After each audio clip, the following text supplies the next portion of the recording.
Et lui, d'où il c'est peleux, je t'ai déjà dit que je parlais pas ta langue chelou. Et puis si t'es en train de faire un AVC, bah appelle le SAMU. Mais ça veut dire qu'il y a un nouveau nid de cigogne dans la rue. Et tu pouvais pas le dire tout de suite au lieu de postillonner des mots bizarres. Mais je t'exouffe, les cigognes elles reviennent parce que c'est bientôt le printemps et elles ont commencé à faire leur nid devant le studio. On s'en fout, c'est juste des piafs. Mais la cigogne c'est joli et puis en plus c'est le symbole de l'Alsace. Tu sais, c'est peleux, tout ne tourne pas autour de l'Alsace, hein. Mais c'est de la culture générale. Quand il commence à faire chaud, les cigognes elles reviennent de l'Afrique et elles viennent faire des bébés. Quand les cigognes elles claquent du bec, ça veut dire qu'elles sont contentes. Au début les bébés ils sont tout gris et tout moches, mais ils grandissent vite et après ils deviennent noirs et blancs.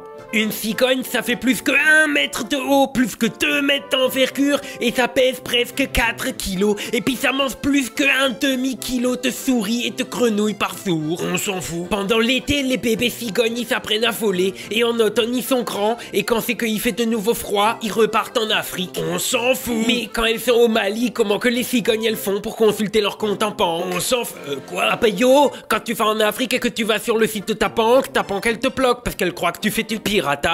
Et puis quand que la cigogne elle est en train de regarder une série Netflix, quand elle retourne au Maroc, elle peut plus la regarder parce que c'est pas le même catalogue. T'es sûr que tu fais pas un AVC, c'est peleux? Et puis imagine, la cigogne elle loue une voiture pour quand c'est qu'elle va en Algérie, mais si elle la commande depuis la France, elle va se faire niquer avec des tarifs pour touristes. Alors tu sais comment elles font les cigognes? Elles utilisent NordVPN. Oh putain, je l'ai même pas vu venir. Mais NordVPN, quand tu voyages, tu peux faire croire à tout le monde que t'es ailleurs que là où t'es pour te frais. Par exemple, tu peux regarder la F1 gratuitement sur la RTBF si tu te connectes en PLFIC ou sur la RTS si tu te connectes en 5. C'est comme quand le CEF il te disait qu'on peut regarder YouTube en Albanie pour pas avoir tes pubs. Sauf que les cigognes elles font pas ça. Quoi, les cigognes louent des bagnoles et ont des comptes en banque mais elles vont pas sur YouTube? Mais Tomkopf, les cigognes ça migre pas en Albanie. Ah bah oui, bien sûr, oui, c'est beaucoup plus logique. Donc si tu veux avoir NordVPN comme les cigognes, c'est pas compliqué. Tu cliques sur le lien qui est dans la description, ou bien tu utilises le code AstronoGeek, ou une grosse réduction sur l'abonnement de 2 ans, et en plus NordVPN il te donne même tes mois gratuits. Et puis si t'es pas content, tu peux aussi changer ta vie pendant 30 jours. Alors tu oublies pas, le lien il est dans la description. Hobla, la réclame elle est finite. Fus.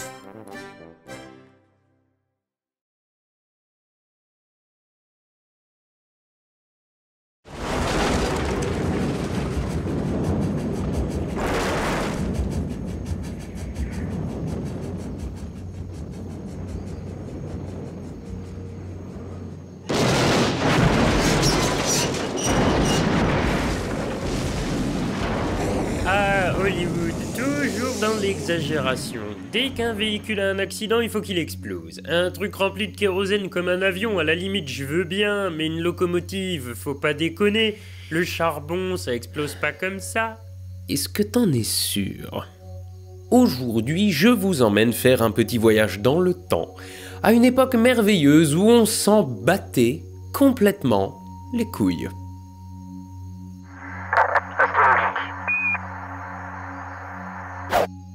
Imaginez, la SNCF ouvre une nouvelle voie à grande vitesse, et pour en faire la promo, elle explose un vieux TGV. Pourquoi? Pour le spectacle. Imaginez qu'Air France achète de nouveaux avions, et pour en faire la promo, ils en plantent un vieux. Pourquoi? Mais pour le spectacle, bordel! Ça vous paraît absolument inconcevable? Mais s'ils le faisaient vraiment, est-ce que vous n'auriez pas envie d'aller assister à un crash organisé pour le spectacle du bruit et de la tôle froissée? Moi j'irais. Aujourd'hui, n'importe quel publicitaire vous dirait que c'est une mauvaise idée parce que ça donnerait une mauvaise image de votre compagnie en termes de sécurité. Mais on parle d'un crash organisé, pas d'un accident. Mais il y a un siècle, les gens étaient moins prudes et se posaient moins de questions. Et au vu de l'histoire que je vais vous raconter, je crois qu'on peut même dire qu'ils s'en battaient complètement les couilles. Nous sommes dans les années 1880. Depuis le Texas est construite la Missouri-Kansas-Texas Railroad, abrégée MKT, et simplement surnommée la Katy, comme le prénom. C'est une période où le trafic et le réseau ferroviaire se développent de manière exponentielle. Aussi, les trains sont de plus en plus nombreux et de plus en plus longs. La Katy utilisait pour les tracter des American Locomotive 440 de 30 tonnes. Mais à la fin des années 1890, celles-ci sont devenues obsolètes car trop peu puissantes. Alors qu'elles sont remplacées par des motrices de 60 tonnes, les 440 s'entassent donc dans des hangars, inutiles, avec aucune compagnie intéressée par leur rachat. Le marché étant très concurrentiel, la Katy cherche à se faire de la publicité et à redorer son blason. Ce n'est pas une compagnie technologiquement dépassée, non, ils ont des locaux toutes neuves. Mais encore faut-il que le public le sache. L'agent général des voyages de la Katy, William George Crush, a donc une idée. Pourquoi ne pas organiser un accident ferroviaire comme spectacle ? On prend 2 de ces locomotives dont personne ne sait quoi faire, on les lance à pleine balle l'une contre l'autre, et on propose au public d'y assister. Un crash de locomotive avait déjà été orchestré par la Columbus and Hocking Valley Railroad dans l'Ohio plus tôt dans l'année, et avait attiré une foule plutôt nombreuse. Crush propose l'idée à ses supérieurs qui refusent catégoriquement. Non, je déconne, tout le monde trouve l'idée démente et il est bombardé chef du projet. Il se met donc en quête d'un endroit adéquat le long de la ligne de chemin de fer et trouve un plateau bien droit au fond d'une cuvette à 23 km au nord de la ville de Waco, soit l'endroit parfait pour que les locaux puissent prendre leur élan de part et d'autre avant de s'exploser dans un endroit dégagé et bien visible. On commence la construction d'une voie d'un peu plus de 6 km parallèle à la voie normale pour que l'accident n'impacte pas la circulation. Oui, il va y avoir quelques petits morceaux de ferraille sur la voie après. 2 motrices destinées à la casse sont sorties de leur retraite, les Baldwin 999 et 1001. La 999 est repeinte en vert brillant surligné de rouge et la 1001 en rouge surligné de vert. Pendant ce temps, on s'apprête à recevoir le public. 2 puits sont creusés, les tentes du cirque des Ringlings Brothers sont installées, ainsi qu'une tribune, 3 stands de speakers, une plateforme pour les reporters, 2 bureaux de télégraphe, un dépôt ferroviaire, des stands de vente divers et variés, des jeux de carnaval, des exhibitions de médecine, bref, une gigantesque foire qui, d'après les chroniqueurs de l'époque, valait à elle toute seule le coup d'œil. Il se construit donc au milieu de nulle part une ville temporaire qu'on baptisera du nom de l'instigateur du projet, Crush.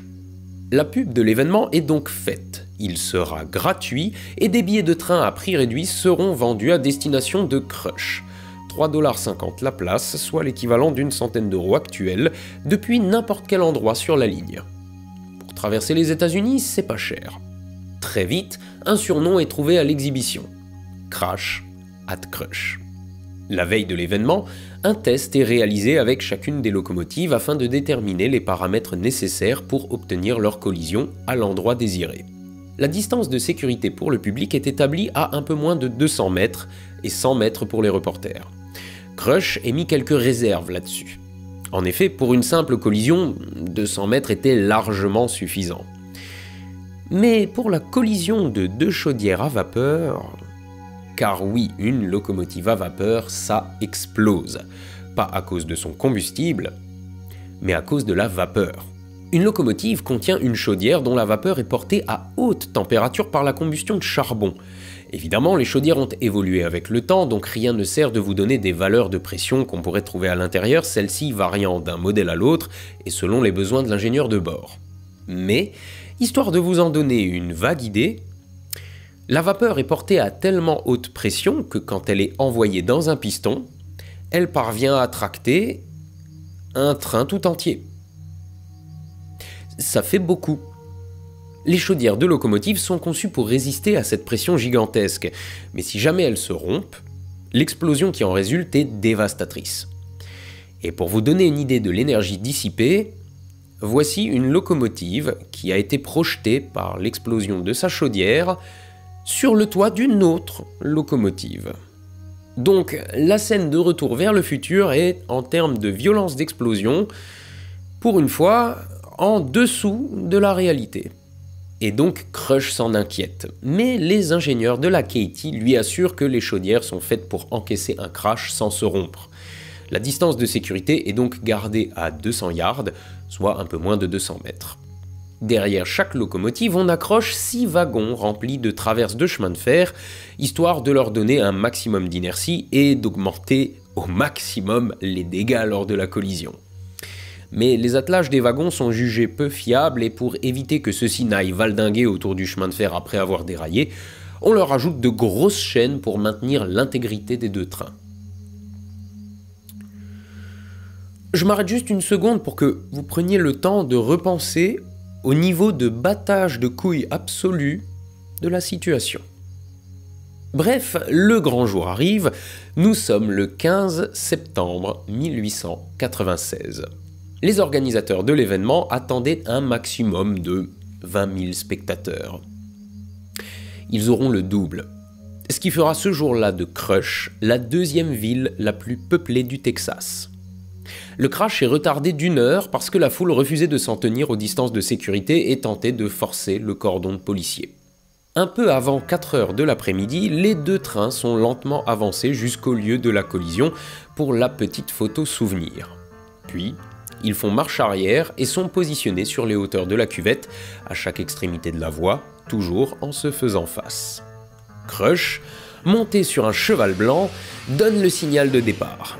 Les ingénieurs de chaque train ouvrent la vapeur dans les machines selon des paramètres prédéfinis et au bout de 4 tours de roue, sautent à terre. Voici l'événement raconté dans le Dallas Morning News le lendemain.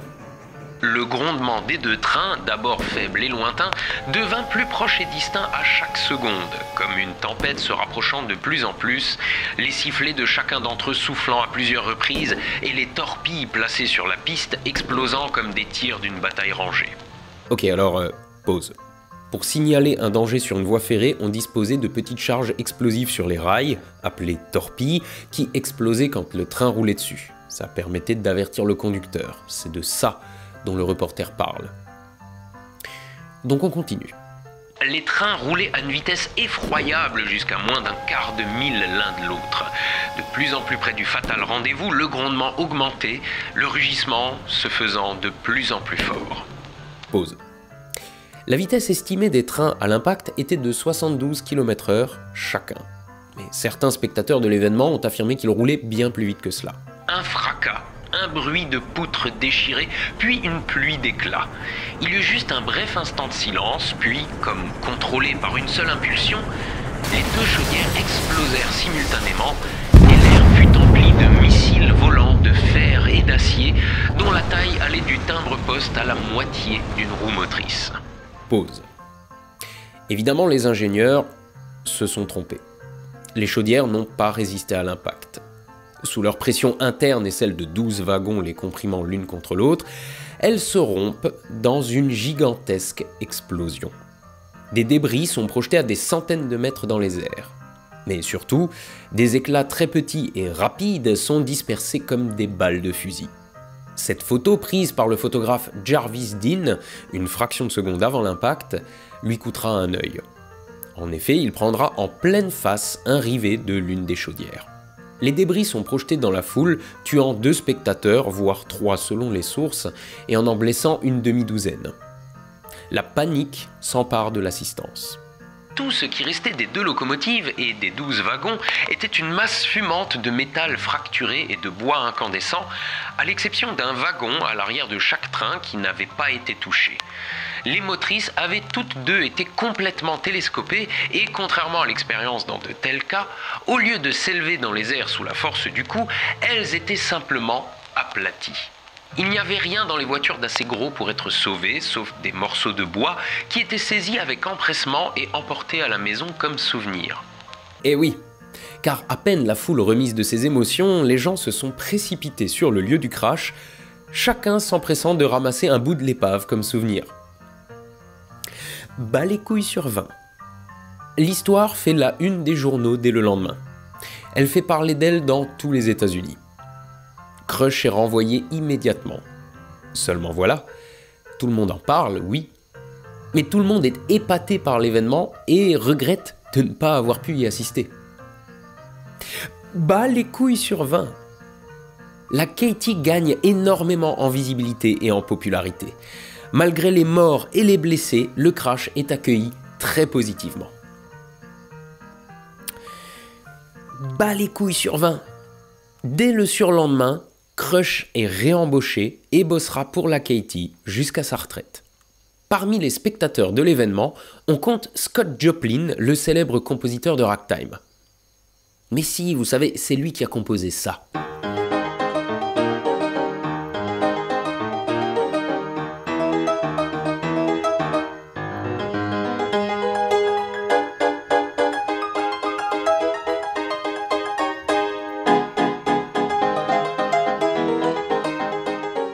Et bien inspiré par le spectacle, il composera la Great Crush Collision March, le morceau de ragtime que vous entendez depuis le début de mon histoire. Très vite, la Katie est poursuivie par les familles des victimes. Des accords à l'amiable seront trouvés, les victimes étant dédommagées pour l'équivalent de 300 000 € actuels et des laissez-passer ferroviaires à vie. La somme est coquette pour l'époque, mais les conséquences financières pour la Katie sont ridicules à côté des retombées positives. L'événement rapporte énormément d'argent et énormément de publicité. Et une poignée de morts ne refroidit les ardeurs de personne. Le crash at Crush fera parler de lui à l'international et inspirera d'autres compagnies qui tenteront elles aussi d'organiser des collisions ferroviaires. Bas les couilles sur 20. Voilà. Maintenant que je vous ai raconté cette histoire, imaginez une seule seconde que nos responsables en communication actuelle soient moins des pisse-froids. Oui, mais tu comprends, ça donne une mauvaise image. Ça donne une mauvaise image que si tu veux que ça donne une mauvaise image. Si on ne se torche pas avec la sécurité comme l'a fait la Katie, faire exploser des trucs, c'est rigolo. Je suis prêt à vous parier que si pareil événement était organisé aujourd'hui, beaucoup de gens s'en offusqueraient. Et encore beaucoup plus de gens viendraient simplement assister à l'événement. Pour le plaisir de voir exploser des trucs. Allez, la SNCF.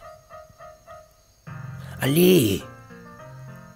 En attendant que les responsables com aient des idées déjantées, n'oubliez pas de lever les yeux au ciel et d'être astronogeek. À la revoyure.